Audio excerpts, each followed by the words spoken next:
Irmãos, hoje nós vamos dar prosseguimento no nosso estudo sobre a confissão de fé. Senhor permitindo, nós vamos encerrar hoje o capítulo de número 22, que era o capítulo que fala sobre a adoração religiosa, o culto, e o dia do Senhor. Esse é o nome que está lá na confissão, a forma como é tratado na confissão. Então, esse tema é um tema que nós, do presbitério, já havíamos conversado, já temos conversado há alguns dias, algumas semanas até, já há algum tempo, a gente estava chegando próximo a ele, porque de fato é um tema extremamente controverso. E aqui, nesse tema específico aqui, que a gente vai falar basicamente do cumprimento do quarto mandamento, o Shabá, o sábado, o dia do Senhor, dependendo de onde você for ler, você vai ver uma terminologia a esse respeito. E de fato, irmãos, aqui falando a respeito simplesmente de irmãos ortodoxos, ou seja, de irmãos cristãos que nós consideramos como pessoas que de fato creem na palavra de Deus como única regra de fé e prática e que têm teologias baseadas nisso. Não estou nem falando de seitas e de outros grupos, mas dentro dos irmãos que nós consideramos e que nós amamos e que nós lemos e estudamos, dentro desse pessoal a gente vai ter várias dúvidas ou várias posições diferentes a respeito desse tema. São diversas questões. Por exemplo, aqui eu já pus até o nome Shabá, mas referindo até ao que significa essa palavra lá em Êxodo, que a gente vai ler daqui a pouco no hebraico, depois a gente vai entender um pouquinho o que quer dizer. Primeira pergunta, o Shabá, esse dia de descanso, o quarto mandamento, ele deve ser obedecido nos dias de hoje? Sim ou não? Então você vai ter grupos, pessoas, que vão dizer que simplesmente não. Então 9 mandamentos. E você vai ter outros grupos, a maior parte, que vão dizer que sim. E ainda prossegue a nossa necessidade de uma forma ou outra, enxergar e compreender e observar essa regra. Caso sim, pode ser que não, tem gente que acha que não, mas tem gente que acha que sim. Caso sim, que dia? É no sábado? Último dia da semana? É no domingo, primeiro dia da semana? Ou é qualquer dia? Essa é outra controvérsia que existe. E superado essa outra controvérsia, como que ele deve ser observado? É um dia de descanso ou é um dia de trabalho para Deus? Tem alguns grupos que entendem que é um dia de trabalho, que é um dia que a gente tem que passar o dia todo servindo ao Senhor com boas obras de caridade, que não seria um dia de descanso, onde nós poderíamos descansar. E aqui, irmãos, por que eu estou fazendo essa introdução para nós? Porque a gente chegou num ponto que, nesse ponto específico aqui da Confissão de Fé Batista de Londres, que nós temos estudado, a posição da comunidade cristã de Londrina, enquanto presbitério, é de discordância da posição que os irmãos assumem aqui. Então, é importante que a gente fale isso. No primeiro momento, quando a gente começa a discutir e falar disso, fala, puxa vida, mas a nossa confissão, que a gente assume, a gente vai discordar de um ponto. A gente se sente até meio mal, parece que tem alguma coisa estranha, mas, irmãos, não tem nada de estranho nisso. Por quê? O que nós sempre temos falado, e vocês sabem, qual é a única palavra que é absolutamente infalível e perfeita, irmãos? É a Bíblia. A confissão, ela é extremamente importante. Todas as confissões, as boas confissões o são, porque elas nos dão orientações, elas nos ajudam a entender num determinado momento histórico algumas situações e nos dão um norte, nos dão um ponto, nos dão como se fosse uma bússola, nos aponta para o caminho correto. E nós damos graças a Deus por elas, mas elas não são infalíveis. Infalível só a palavra. Nem a confissão é infalível, nenhum teólogo é infalível, nenhum pastor é infalível, todos nós estamos sujeitos a errar. Irmãos, glória a Deus por isso. Eu acho que foi até importante a gente ter uma situação como essa para que fique claro. Nós aqui não somos defensores de livros e textos, nosso foco é a palavra de Deus. E quando a gente entender que de alguma forma há algo de diferente naquilo que a gente vê aqui, nós temos que simplesmente apontar. Isso diminui, de alguma forma, a nossa admiração pelos irmãos que escreveram essa confissão? De forma alguma. Isso diminui, de alguma forma, a autoridade, vamos dizer, dos temas que nós temos aqui, todos os outros, onde não há nenhum problema? De forma nenhuma. como deve ser em relação a tudo. Não vai ter um teólogo que você vai ler que você vai falar, esse eu concordo 100%. Nenhum. Então a gente tem que ter isso bem claro, 100% perfeito, somente a palavra de Deus.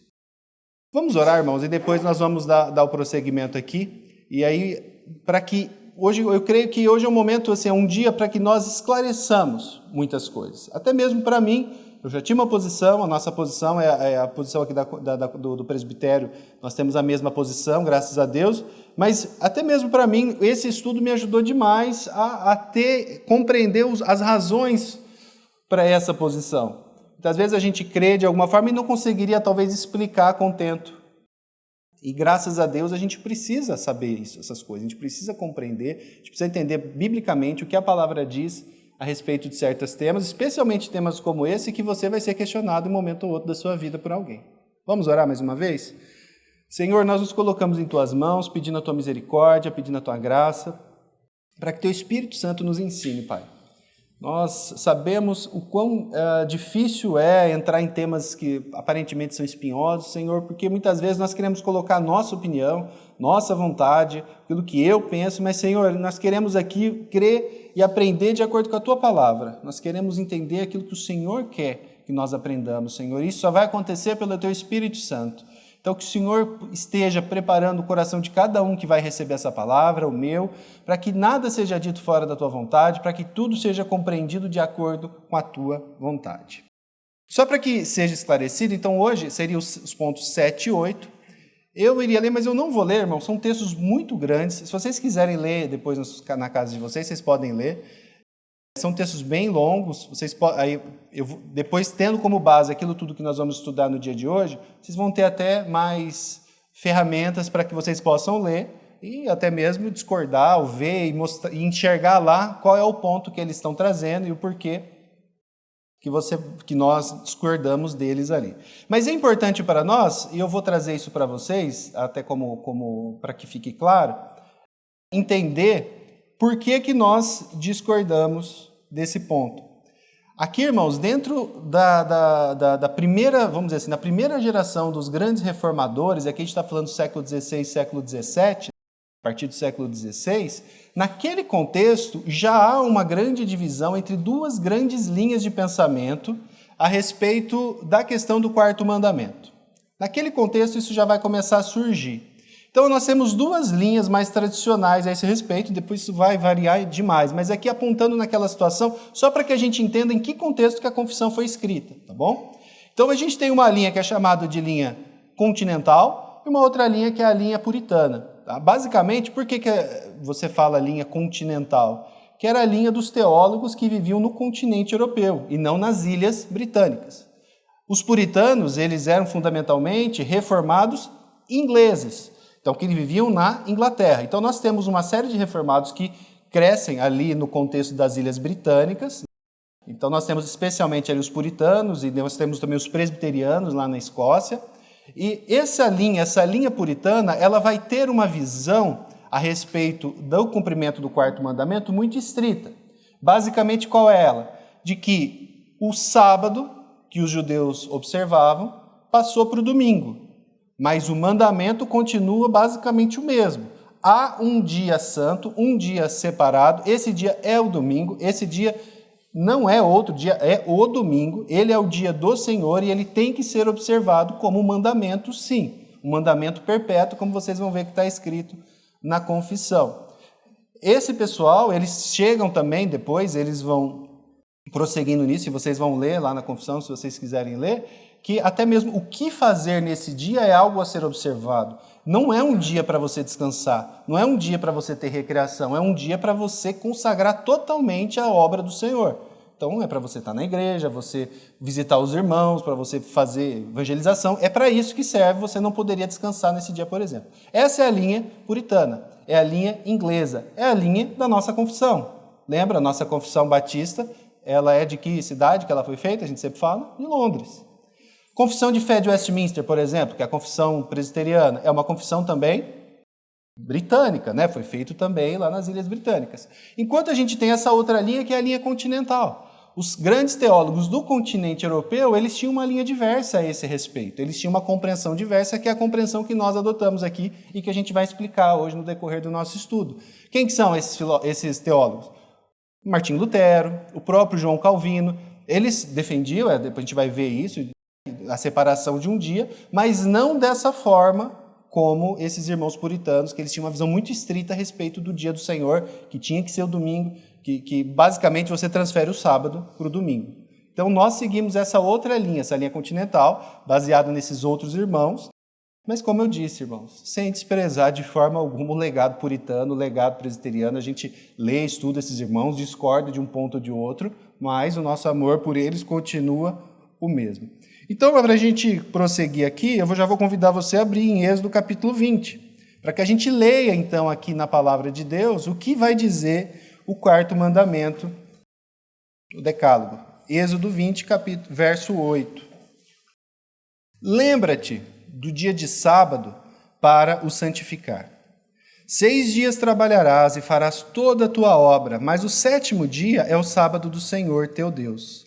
Não farás nenhum trabalho, nem tu, nem o teu filho, nem a tua filha, nem o teu servo, nem a tua serva, nem o teu animal, nem o forasteiro das tuas portas para dentro. Porque em 6 dias fez o Senhor os céus e a terra e o mar e tudo o que neles há, e ao 7º dia descansou. Por isso o Senhor abençoou o dia de sábado e o santificou. Irmãos, essa palavra que nós, aqui nas nossas Bíblias, é colocado como sábado, significa, no original hebraico, Shabá ou Sabá. Algumas pessoas escrevem de forma diferente, mas basicamente essa é a palavra lá no hebraico. O que significa essa palavra no seu original? Descanso, folga, férias, cessar, parar. Todas essas palavras aqui que a gente está usando são um significado dessa palavra em si. E aqui a gente tem um problema. Para nós que lemos a Bíblia, nossas Bíblias na língua portuguesa. Por quê? Em português, como vocês bem sabem, essa palavra transliterada, Shabá, que aqui em Êxodo capítulo 20 é traduzido como sábado, também significa o quê? Um dia da semana, certo? É um dia da semana também. E os nossos editores, eles colocam ali como sábado. Então, uma leitura muito rápida e sem qualquer tipo de análise mais profunda, vai olhar em Êxodo 20 e falar, não, tem que guardar que dia? O sábado, é o dia da semana, é um dia da semana. Simples, claro. Mas, irmãos, não é isso. Não é isso. Aqui, a gente tem que pensar no significado original da palavra, né, o Shabá, e se você tiver o cuidado de você parar e olhar, por exemplo, em Bíblias em outras línguas, você vai perceber isso de uma maneira muito clara. As Bíblias em inglês, por exemplo, não vão colocar em Êxodo 20 ali a palavra Saturday, que é sábado em inglês. Eles vão colocar Shabá. A King James, pelo menos, escolhe Shabá. Eles já colocam para que não haja nenhum tipo de confusão. Eles vão colocar a palavra ali transliterada.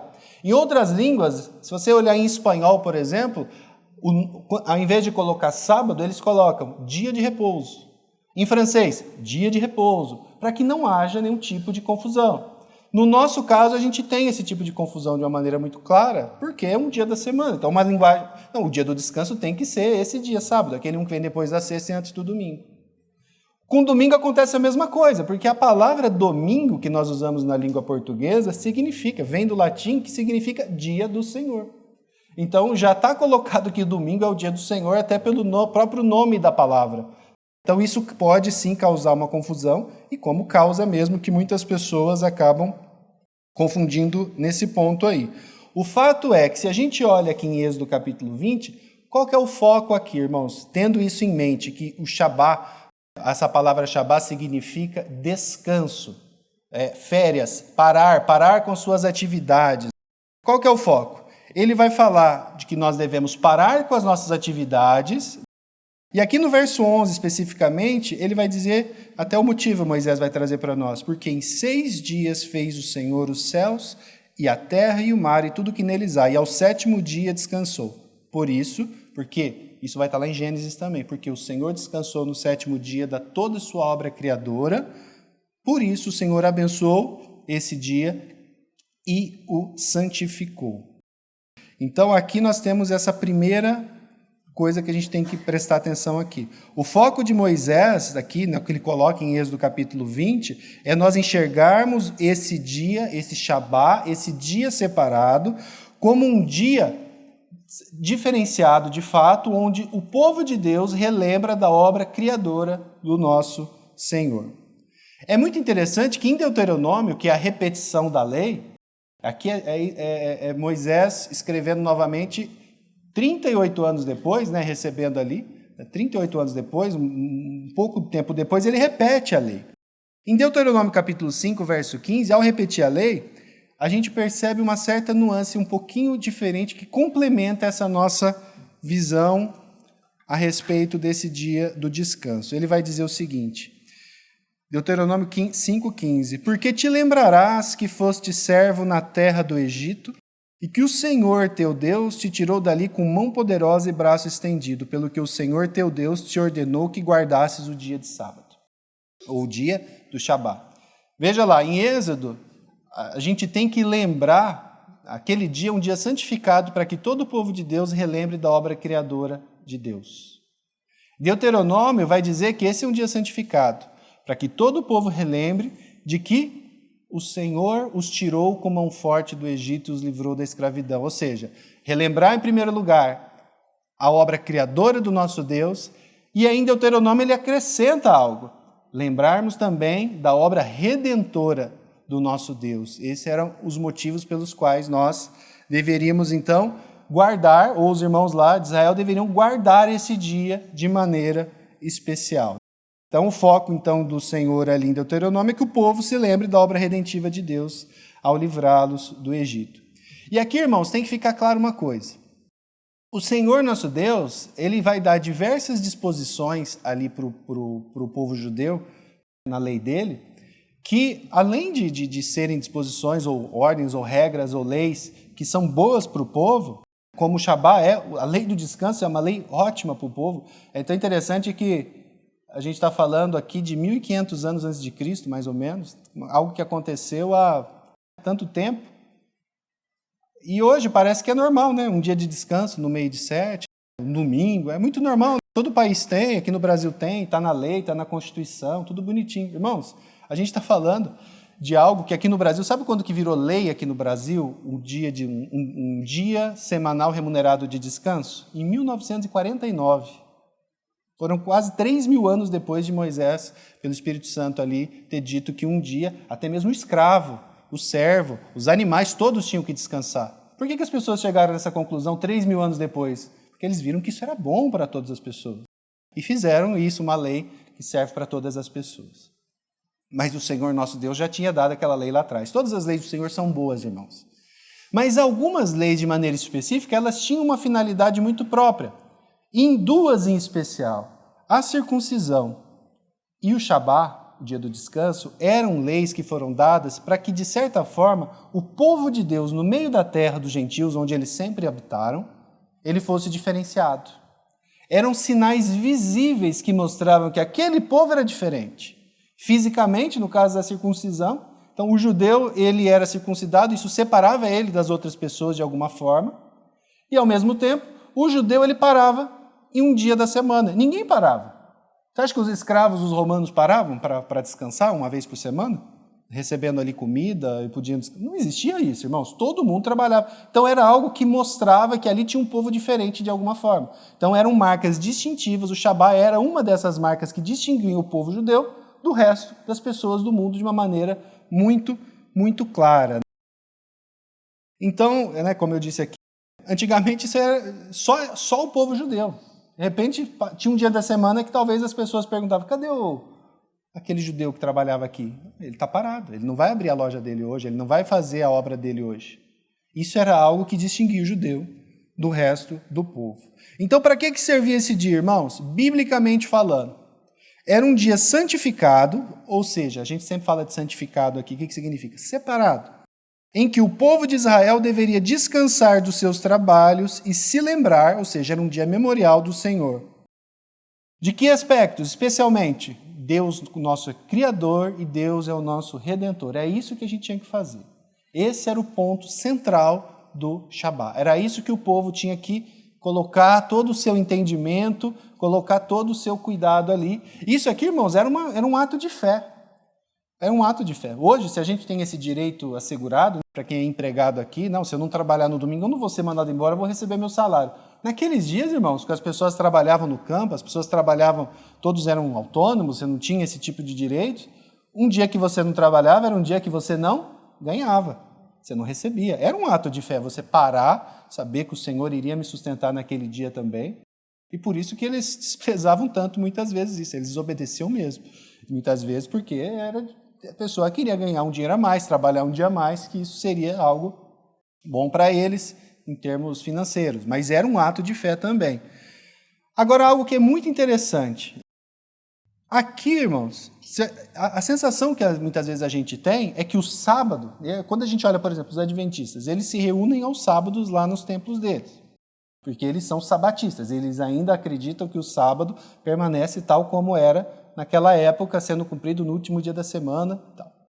O fato é muito interessante que no Velho Testamento, a ordem que há para fins de cultos a serem celebrados por toda a comunidade, ela não tem uma ordem para que a comunidade toda se reúne no Shabá, no templo.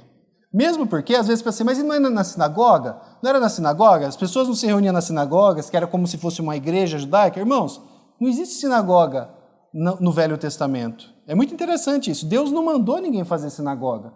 A sinagoga é como se fosse um templo judaico, certo? Mas entenda o seguinte, a sinagoga, que não estou falando que ela estava errada por si só, o próprio Senhor Jesus frequentava a sinagoga, ele ensinava na sinagoga, Paulo, os apóstolos ensinavam às vezes nas sinagogas, mas irmãos, a ordem de se construir esses locais de adoração e de estudo não está na Bíblia. Isso foi uma tradição humana, uma tradição deles que foi criada após o exílio. O templo foi destruído, a arca foi levada para a Babilônia, nunca mais ninguém soube onde ela esteve, e aí o que acontece? O povo, então, os rabinos ali, os líderes, eles, bom, a gente precisa adorar de alguma forma. Onde que a gente vai adorar? E eles começam a construir esses locais. Mas, biblicamente falando, se você procurar no Velho Testamento, não tem um lugar que diz que é para construir um lugar onde as pessoas vão adorar e fazer isso, fazer assado. É fato que, no Novo Testamento, a gente vai perceber que era um costume deles se encontrar aos sábados, no Shabá, nas sinagogas. Mas isso não tem uma ordem bíblica. A ordem de você celebrar o Shabá era uma ordem para que, isso biblicamente falando no Velho Testamento, era uma ordem para que o povo, isso vai estar em Êxodo 23, para que as pessoas celebrassem, sim, o sétimo dia, o dia do Shabá, mas de que forma? Em família. Era algo que eles ficavam nas suas casas, então não havia uma ordem de um culto de todo o povo. Mesmo porque, irmãos, lembra quando a gente falou aqui dos salmos de romagem e tudo mais? Onde que eram celebradas as grandes festas e ajuntamentos? No templo. Então, para você que eu quero celebrar a Páscoa, você vai sair lá da sua casa e você vai para o templo. Então, não era algo que era feito como se fosse um grande culto de sábado, como nós fazemos cultos aos domingos. Isso não era, isso foi uma construção que foi se desenvolvendo, especialmente no período do exílio e no pós-exílio, o período que a gente chama de intertestamentário, que fica entre o Novo e o Velho Testamento e que a gente não tem textos bíblicos a esse respeito aqui.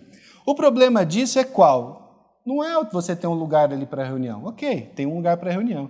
O problema é que você começa a ter uma certa liberdade dos religiosos da época para começarem a criar o quê?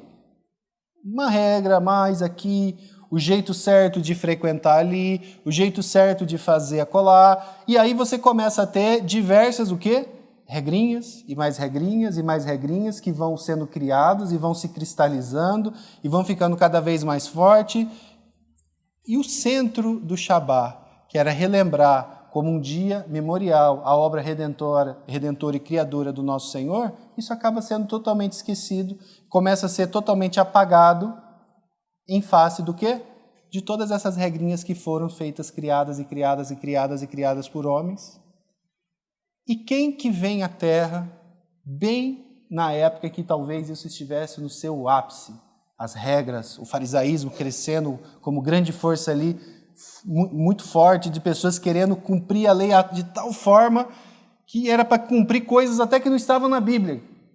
Quem que vem à Terra nessa época? Nosso Senhor Jesus Cristo. E ele bate de frente com essas pessoas, com essas regras, com essas tradições, pessoas que haviam esquecido absolutamente qual que era a finalidade do Shabá. Um dia de descanso para que eu me lembrasse do meu Senhor, para me lembrar que Ele criou todas as coisas e que Ele me salvou. As pessoas não queriam saber disso, elas tinham regras e mais regras e mais regras, do jeito de vestir, do jeito de andar, do quanto podia andar, do quanto podia fazer, e aí o nosso Senhor vai bater totalmente de frente com isso. Então, por isso que a gente está agora passando aqui o Shabá no Antigo Testamento, a gente vai falar do Shabá então um pouco nos Evangelhos, quando Jesus vem à Terra. Quando a gente vê em Mateus 5,17, quem quiser abrir, mas o texto é bem simples, nosso Senhor claramente vai dizer o quê? Que Ele não veio revogar a lei, Ele veio cumprir a lei. E cumprir aqui no sentido de que Ele iria conseguir fazer aquilo que eu e você não conseguimos. Obedecer perfeitamente toda a lei, inclusive essa lei, o quarto mandamento. Ele cumpre ela totalmente. Então, qual que é a atitude de Cristo em relação ao Shabá? É muito interessante, porque para um fariseu, Jesus estava desobedecendo tudo. Ele está fazendo tudo diferente do que a gente está mandando, do que a gente está fazendo faz um tempão. Que absurdo é esse? E Jesus vai falar o quê? Eu vim cumprir. Só que o meu cumprir, o cumprir verdadeiro, o cumprir de acordo com a palavra, não é isso que vocês estão fazendo. E ele vai bater de frente. Ele vai confrontar, irmãos, cada uma dessas adições religiosas, farisaicas, ali que os fariseus foram colocando, e antibíblicas, que foram coisas acrescentadas, não porque o Senhor determinou, mas porque eles ali quiseram fazer, ele vai confrontar cada uma delas. E o duro é que se você parar para pensar, o que chama a atenção das pessoas? O ato de você ter um dia memorial para se lembrar do Senhor chama atenção? Não chama atenção. Mas a roupa, a veste, o ir em tal horário, e andando com toda aquela pompa, isso chama atenção. E o Senhor vai bater de frente com tudo isso que chama atenção, que fazia com que os fariseus fossem extremamente orgulhosos zelosos da sua religiosidade. O Senhor vai tratar com cada uma dessas questões. Nesse dia, ele vai fazer o quê? Aqui são coisas, e você pode anotar esses textos e depois ler se você quiser. Aqui a gente está falando do Shabá. No dia do Shabá, por exemplo, em Mateus capítulo 12, ele vai pregar. Mateus 12 é um exemplo só, irmãos. Ele vai pregar várias vezes no Shabá. Nesse dia ele vai curar, não é uma só pessoa, mas ele cura várias pessoas. Aqui você pode ter vários textos ali. Nesse dia, ali Mateus 12 também, a gente tem aquele momento em que os seus discípulos, eles estão ali com Jesus Cristo e eles vão para colher algumas espigas para que eles comam. Ele permite que os seus discípulos comam no dia do Shabá, coisa que os fariseus haviam proibido, isso não podia acontecer, não comer podia, mas não podia lá pegar a espiga para comer naquele dia. Nesse dia ele vai exorcizar, ele vai expulsar demônios nesse dia. Jesus, então, irmãos, ele vai se identificar como? O Senhor do Shabá. Eu sou o Senhor do descanso.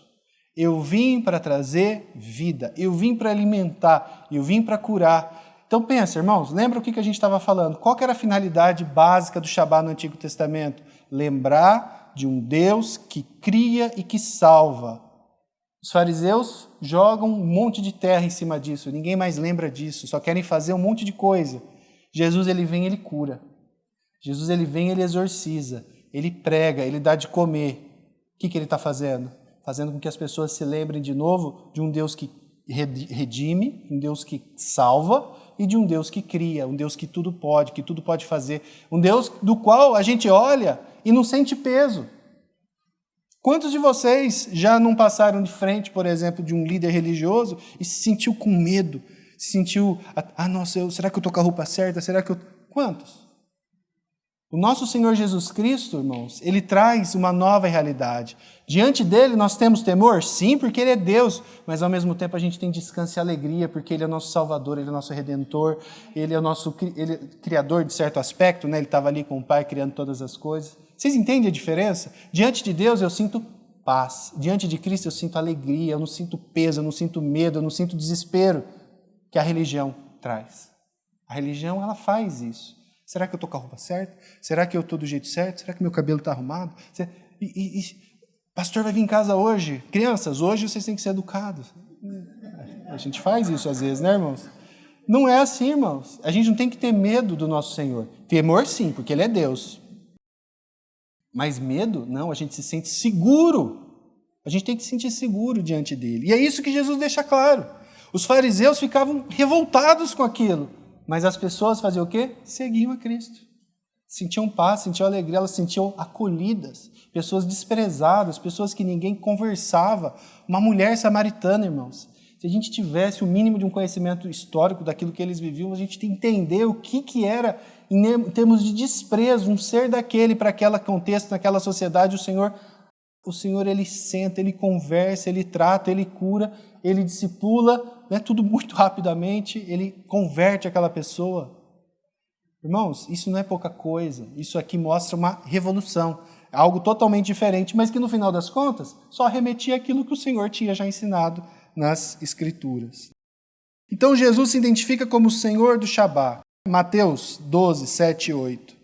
Ele vai confrontar então os fariseus que criavam tantas regras e julgavam as pessoas pelas regras e se julgavam pelas regras que eles mesmos criavam.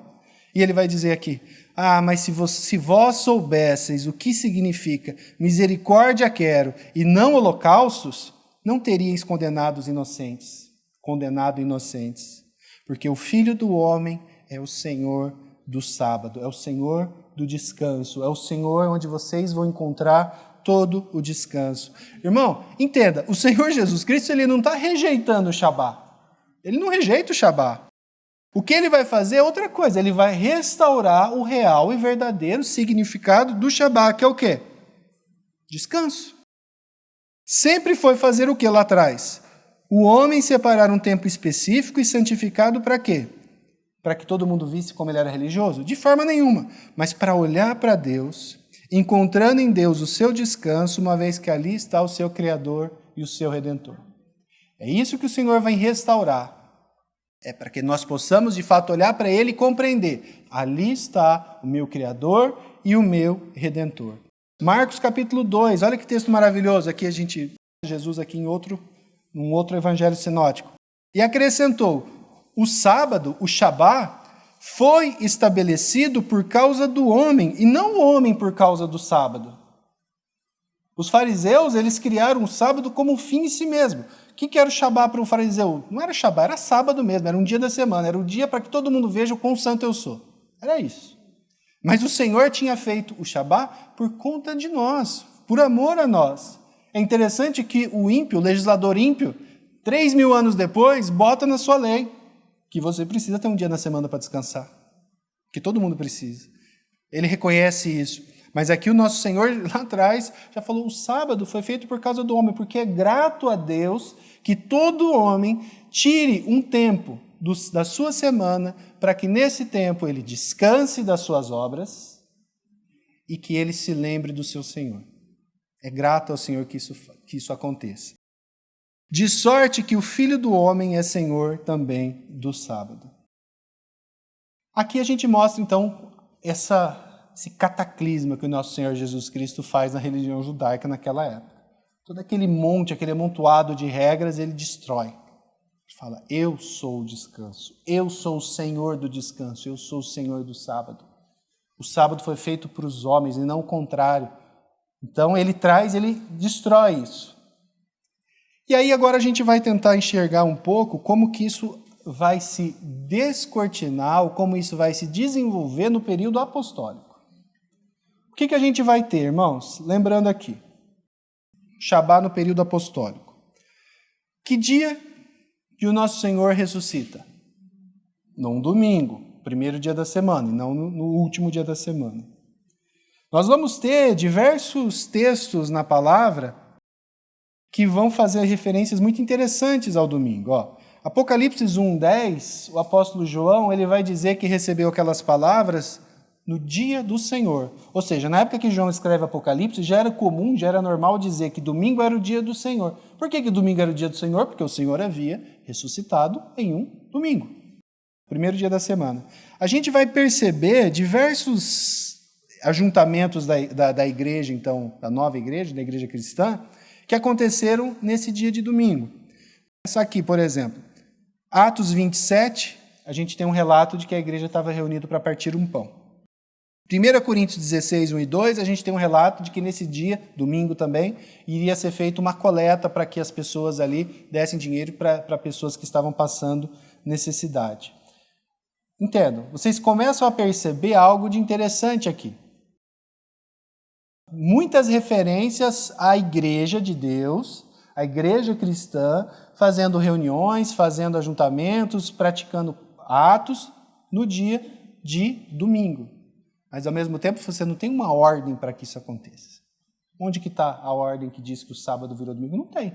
Naturalmente, as pessoas começaram a fazer isso, começaram a se reunir mais no domingo, talvez, que no sábado. A gente não tem muitas referências a reuniões solenes ali, ou reuniões da igreja no Shabat, no último dia da semana. Então, a gente nem vai falar mais de Shabat, a gente vai falar agora de dia de semana mesmo. A gente vai ver eles reunindo muito mais no domingo. Mesmo porque, irmãos, nessa época, no período apostólico, logo após a ressurreição do nosso Senhor, conforme o evangelho ele começa a ser pregado por todo mundo conhecido na época, a gente vai perceber o quê? Uma mudança no perfil da igreja. A igreja cristã, ela começa como? Num ambiente muito específico, que é a Palestina, um lugar pequeno, territorialmente pequeno, formada única e exclusivamente por pessoas nascidas lá, na Palestina, que eram judeus que se converteram ao cristianismo. Conforme o evangelho começa a se espalhar por toda a Europa, a Ásia Menor, a Ásia e a África, o que vai acontecer? O grosso da igreja já não é mais de ex-judeus. A gente está falando de gentios convertidos. Pessoas que não eram judeus de nascença, pessoas que não conheciam muito bem todas essas regras, essas práticas, a forma como se reunia, onde se reunia.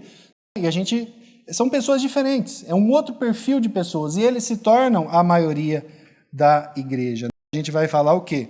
Que nessa época a igreja passa a ter um perfil mais católico, significa o quê? Universal. Ela não está estritamente ligada a um lugar geográfico e a um povo específico, mas a todos os povos.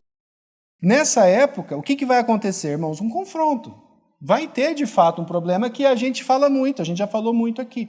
A questão dos judaizantes. Quem que eram os judaizantes? Os judaizantes eram pessoas que creram no evangelho, mas que eram judeus de nascença, de alguma forma se achavam superiores, melhores do que aqueles gentios que creram no evangelho ali, porque eles tinham uma raiz lá atrás e esse cara gentio não tinha nada, e de alguma forma eles queriam impor a esses novos convertidos gentios o quê? Eles queriam impor que eles cumprissem regras que os judeus cumpriam. A gente fala muito da questão da circuncisão. Eles queriam que os novos gentios fossem o quê? Circuncidados. Mas a questão da observância do sábado, ou do Shabat, também foi algo que foi tratado naquela época, porque é inevitável, iria ter esse problema. Imagina um judaizante, está lá, não, eu vou continuar celebrando aqui o quarto mandamento no meu Shabat, ninguém proibiu, eu vou continuar aqui. Aí, de repente, ele olha um gentio recém-convertido, o cara fazendo alguma coisa bem no Shabat ali. Ele ficava, com certeza, ele deve ter atacado ou questionado isso de alguma forma.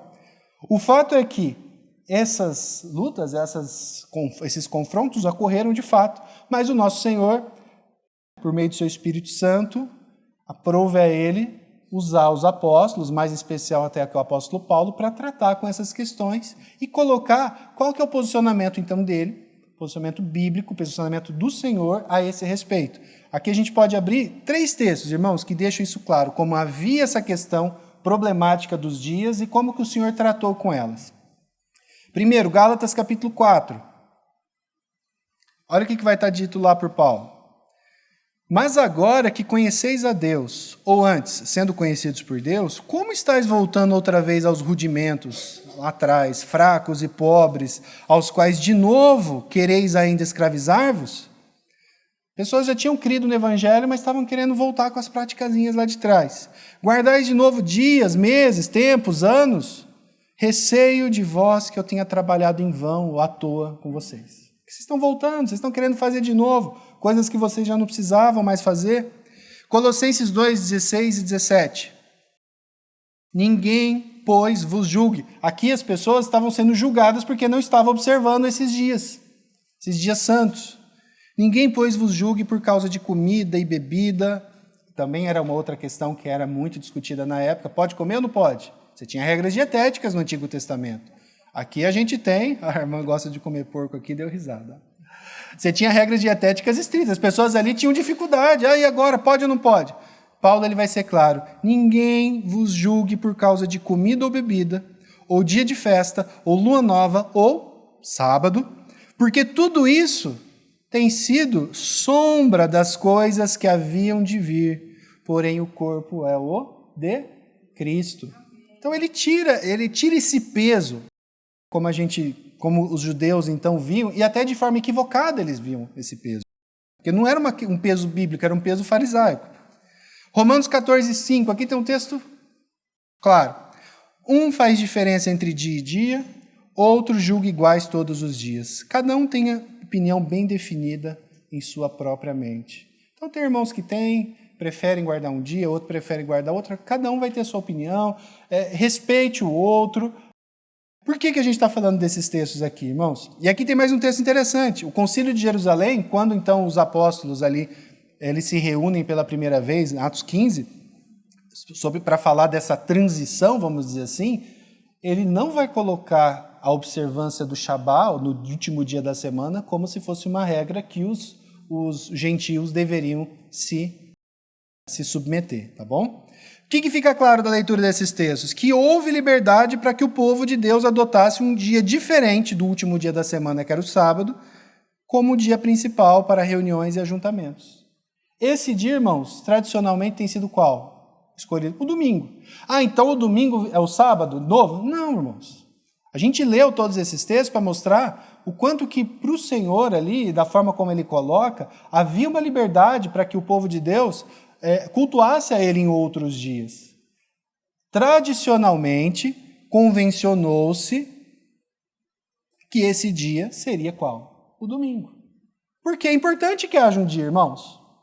Aqui a gente já vai fazendo as aplicações. É importante que haja um dia. Imagina que o Flávio resolva que ele vai cultuar na quinta, eu na terça e o outro irmão na quarta. O que vai acontecer? A gente não vai se encontrar. É importante que nós façamos isso. Pense em termos familiares. Imagine que eu tenha a minha folga num dia, e a minha esposa em outro e meu filho em outro. Eu nunca vou encontrar com eles. Isso pode acontecer, não pode? Então é importante que haja um dia em que nós é uma questão de convenção, isso aqui não é uma ordem, tem que ser o domingo, e se o seu dia de folga for na quarta, você está em pecado. Não é esse o ponto. É fato que, isso é algo que tem que ser considerado por nós. Se nós sabemos que a nossa igreja, por exemplo, se reúne ao domingo, que a maior parte dos meus irmãos tem as suas folgas, por exemplo, ao domingo, que os meus familiares, meus filhos, por exemplo, não têm aula ao domingo, eu devo me esforçar o máximo que eu possa para que eu consiga deixar esse dia liberado para cultuar o Senhor. O fato de eu ter, por exemplo, que trabalhar no domingo eventualmente não é pecado. Mas o fato de eu desprezar, por exemplo, que esse é o dia que a minha igreja se reúne e simplesmente fala assim, Danilo, você quer trabalhar outro dia da semana? Porque você tem lá, a sua família está em casa no domingo, você tem igreja no domingo, você não quer folgar na terça ou na quarta? Não, deixa no domingo mesmo. Aí a gente pode estar falando de algo pecaminoso. Porque daí você não está dando o valor devido àquele ajuntamento solene que vai acontecer nesse dia. Aí é um problema, entendeu? Mas a questão do dia em si, não há uma disposição, uma regra que tem que ser ali. O fato é que o mais importante de tudo, irmãos, todo cristão encontra na pessoa do nosso Senhor Jesus Cristo todo o Shabá, todo o descanso de que precisa, sabendo que ainda vai vir um dia que nós vamos experimentar o quê? Um Shabá definitivo, um descanso absoluto, total e definitivo. Nós já podemos experimentar essa liberdade hoje? Sim. Plenamente? Infelizmente não, porque a gente vive num mundo de pecado, onde nosso corpo, inclusive, ainda peca. Mas olha o que Hebreus vai nos dizer. Portanto, resta um repouso para o povo de Deus, fazendo uma referência aqui, porque aquele que entrou no descanso de Deus, também ele mesmo descansou de suas obras como Deus das suas. Lá em Gênesis, Deus descansou das suas obras. Irmãos, nós também podemos descansar das nossas obras, inclusive e especialmente para fins de salvação. Você acha que você precisa fazer o quê para ser salvo? Qual obra que você precisa oferecer para Deus para que Deus te salve? Nenhuma. Quem que fez toda a obra? Ele. Por isso que ele é nosso descanso. E aí eu pergunto para você, você já creu que Jesus Cristo cumpriu toda a obra que precisava ser cumprida para que você então pudesse encontrar nele descanso? Você crê que Jesus Cristo é o seu Salvador nesse contexto? Ele é seu Senhor? Se você não crê, creia. Irmãos, a gente tem vivido com um peso nas nossas costas de obra e de um monte de coisa. Nós precisamos crer que o nosso Senhor, Ele já fez tudo isso. Ele fez todo o trabalho que eu e você precisávamos fazer. Nesses termos, para que nós pudéssemos descansar. E um dia nós vamos descansar de forma mais plena. E aqui é muito interessante. Qual que era a marca distintiva do judeu lá no Velho Testamento?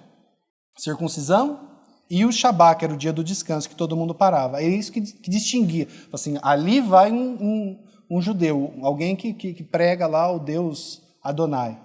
E hoje, irmãos, qual que é a marca distintiva nossa? Que o nosso Senhor Jesus Cristo, essa sim, ele coloca especificamente. O que vai distinguir eu e você de outras pessoas para o mundo? João 13, 34, 35. Novo mandamento vos dou, que vos ameis uns aos outros, assim como eu vos amei, que também vos ameis uns aos outros. Nisto conhecerão. Quem? O mundo. Nisso o mundo vai conhecer todos, que sois meus discípulos, se tiverdes amor uns aos outros. Antes era um sinal na carne, antes era um dia da semana. Mas agora, você quer fazer o nome de Deus conhecido? Você quer ser diferente no meio do mundo? Sabe o que você vai ter que fazer? Amar ao seu próximo como Cristo te amou. É isso que vai distinguir. E aí eu pergunto, mais uma aplicação. Será que você tem demonstrado essa marca distintiva do cristão quando você está diante das outras pessoas do mundo? Será que o mundo tem visto isso? Será que o mundo sabe separar você de outra pessoa ou a gente é igual? Se a gente é igual, a gente está descumprindo aqui algo que nosso Senhor coloca. E falando do Shabá hoje, irmãos, nós sabemos que nós já usufruímos do verdadeiro Shabá em Cristo, porque somente nele nós vamos ter qualquer tipo de verdadeiro descanso. Mas isso não significa que o mandamento foi revogado. Jesus disse, eu não vim revogar, eu vim cumprir. Significa que o Senhor cumpriu a ordenança que de outra forma nós não poderíamos cumprir, mas que nós devemos sim celebrar a disciplina de separar um dia em cada 7 para termos não como os judeus faziam, um amontoado de regra. Mas é importante, irmãos, que nós tenhamos essa disciplina de separar um dia em cada 7, para quê? Para ter como um memorial de fato, de que, a mesma coisa dos judeus talvez, de que nós temos um Deus que é criador e de um Deus que é redentor. E o que é muito mais bonito, naquela época eles celebravam o quê? Que Deus havia salvo eles da onde? Do Egito. Redimiu eles do Egito. Hoje nós podemos nos alegrar, a gente tem muito mais motivo para nos alegrar, porque não foi só do Egito que o Senhor nos salvou do inferno, irmãos. Do inferno. Isso é motivo para que nós separemos, sim, um tempo da nossa semana. Esse dia pode ser outro dia, que não, domingo pode, mas na medida do possível a gente tem que tentar adequar isso, porque é importante, mas separar um momento da nossa vida para que nós possamos, de fato, ter tempo para louvar, adorar a Deus, para crer nele, para nos lembrar do que ele fez, para ler mais a sua palavra, para orar mais e tudo mais, tá bom? Como eu disse, esse dia tem sido o dia da semana o primeiro? Convencionalmente sim, mas isso é muito mais uma convenção do que uma ordenança. Então é importante, como eu disse já, que haja um dia em comum. E é importante, irmãos, aqui outra aplicação, é importante que esse dia nós nos preparemos para ele, que a gente esteja pronto para ele. Se o dia convencionado, por exemplo, da comunidade cristã de Londrina é o domingo, irmãos, não porque é pecado você fazer outra coisa no domingo, mas é importante que você entenda que esse dia é um dia central na sua vida. Não é o dia do resto, não é o dia do que sobra, mas que eu devo me preparar. Eu devo, por exemplo, tentar, se o nosso culto aqui é pela manhã, por exemplo, não dormir tarde à noite. Simples assim, no sábado. Para quê? Para que eu possa estar desperto, para que eu possa estar atento. Tentar, se for possível, desmarcar alguma coisa. Eu vou visitar a sua casa no domingo. Tem como ser no sábado ou na quinta? Porque eu tenho culto. Não tem como. Tem que ser, não. Então, se tem que ser, ok. Ninguém vai morrer por isso. Mas a gente tem que ter um certo cuidado para que, na medida do possível, a gente tente ter os nossos dias de ajuntamento solene livres, para que a gente possa fazer isso. Mas a gente não fica o dia inteiro aqui na igreja, não é verdade? E agora? Saímos daqui. A gente pode ter um momento de repouso, de descanso ou de recreação, que isso aqui é uma grande discussão que muitos irmãos têm. Irmãos, sim. Dia do repouso é o dia do descanso. O centro do meu dia de domingo é esse momento que eu estou aqui com os meus irmãos. Mas saindo daqui, não tem problema nenhum se eu quiser ir descansar e cochilar, se eu quiser ir lá sentar com a minha esposa e conversar com ela, se eu quiser ir jogar bola com os meus filhos, isso não é pecado, irmãos. Onde está escrito que isso é pecado? Desde lá de Êxodo, é muito claro o texto, é um dia de descanso, é um dia de ruptura, é um dia para eu desligar, para eu fazer diferente do que eu faço nos outros dias. Mesmo porque eu tenho que estar pronto para os outros 6. Então é lógico que as duas coisas vão andar juntas. O foco meu é o celebrar o Senhor. Hoje eu posso ler mais do que eu posso ler num dia da semana. Eu gosto de ler. Eu posso ler um pouco mais. Mas e Danilo? Mas eu gosto de fazer boas obras no domingo. Eu gosto de sair, evangelizar. Tem problema? De forma nenhuma. Sabe o que a gente tem, irmãos? Liberdade. O que você não pode fazer é sair julgando. Se você quer ficar a tarde inteira evangelizando, glória a Deus por isso. Mas não fique achando que o irmão que não faz isso, que o irmão que ficou com a família lá descansando, ele é menos crente que você. Tá? Não faça isso. Então nós temos sim liberdade. Tá? E aqui eu queria, é interessante lembrar de algo muito, muito lindo. Quando a gente fala do Shabá definitivo que nós vamos experimentar na glória, qual que é a figura que o Senhor usa o dia que ele volta? Em Apocalipse capítulo 19... Naquele dia, alegremo-nos e exultemos, e demos-lhe glória, porque são chegadas as bodas, ou o quê? O casamento do Cordeiro. Quando você olha para o descanso eterno, a gente não vai ver um tempo em que todo mundo vai ficar quieto, a cabeça baixa, ninguém pode falar nada, como se fosse um velório. Como muitas vezes a gente pensa, vai ser uma coisa estática. Irmãos, a representação que o nosso Senhor traz do dia que a gente for encontrar com Ele é uma festa, é um casamento. Veja lá como que era um casamento na época desses homens. Era uma semana de festa, comida, risada, dança, música, com o nosso Senhor Jesus Cristo junto conosco, onde a gente pode descansar totalmente, totalmente. E olha que texto maravilhoso aqui, irmãos. Esse texto aqui é do irmão Sproul, R.C. Sproul Jr. Então, não é o Sproul pai que a gente conhece mais. Mas eu achei interessante, eu quis trazer, porque ele é um irmão que é presbiteriano. Então, possivelmente, ele tem até uma visão diferente da nossa a respeito da forma de cumprir. Não pesquisei, mas imagino que sim. Agora, olha o que ele vai falar e eu quero que vocês atentem para isso. No final, contudo, seja qual for a posição que tenhamos acerca do Sabá, do Shabá, a questão principal diz respeito ao Evangelho. Estamos nós descansando na obra consumada de Cristo? Aquele que guarda mais fielmente, olha que frase interessante, aquele que guarda mais fielmente o Sabá é, no fim das contas, aquele que guarda mais alegremente o Shabá. Se você não consegue se alegrar no dia de descanso, sinal que você não entendeu direito o que é o dia do descanso. É um dia para nós celebrarmos e nos alegrarmos, não um dia de peso, como o judeu via. O Shabá, enfim, não é simplesmente algo a ser observado, mas algo a ser celebrado. E nós o celebramos não simplesmente um dia longe do trabalho. Não é isso que a gente comemora. A molecada fica feliz, não vai ter aula. Não é isso que a gente está celebrando. A gente celebra o quê? A vitória do nosso rei. Nós estamos cheios de alegria, pois ele venceu o mundo e nós reinamos com ele. É por isso que hoje é um dia de alegria.